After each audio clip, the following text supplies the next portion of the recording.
Les deux guerres mondiales ont été très éprouvantes pour Maurice Trélu. Il a effectué évidemment l'ensemble de la guerre de 14, il était au front dans un service vétérinaire. En septembre 1939, lorsque la Seconde Guerre mondiale éclate, il n'est pas mobilisable puisqu'il a déjà 58 ans, mais il est volontaire pour partir à la guerre. Il fait donc la guerre jusqu'en juin 1940 où il est fait prisonnier et envoyé dans un Oflag, c'est-à-dire un camp de prisonniers officiers qui se situe à 150 km de Hambourg. C'est pour lui quand même une épreuve, il est malade, mais il va profiter donc de cet arrêt forcé pour réfléchir sur le sens de sa vie, sur ce qu'il va faire en rentrant. Il va être très frappé par la condition des prisonniers de guerre et il va décider que s'il sort, eh bien aussitôt il s'occupera des prisonniers de guerre, il créera une amicale.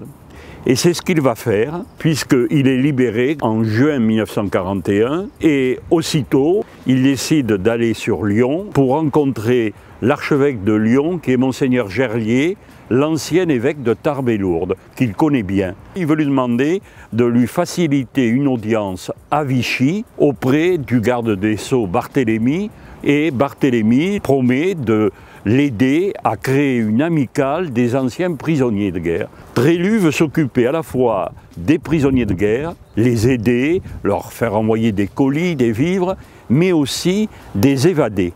Et le 4 juillet 1941, il arrive dans cette gare de Tarbes. Là, à son arrivée, il est très frappé parce qu'il y a 200 ou 300 personnes qui l'attendent dans la cour de la gare.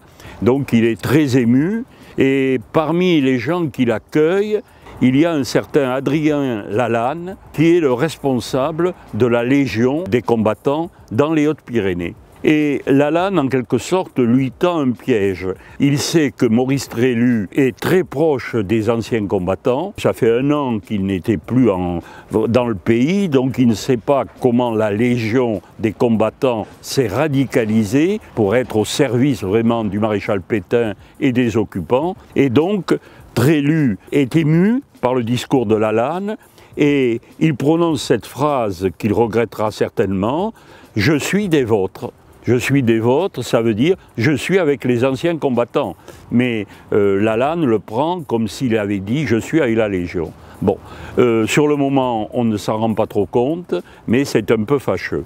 Et Trélu, donc, se rend au Marcadieu, à son domicile, où il va retrouver donc l'ensemble de ses enfants.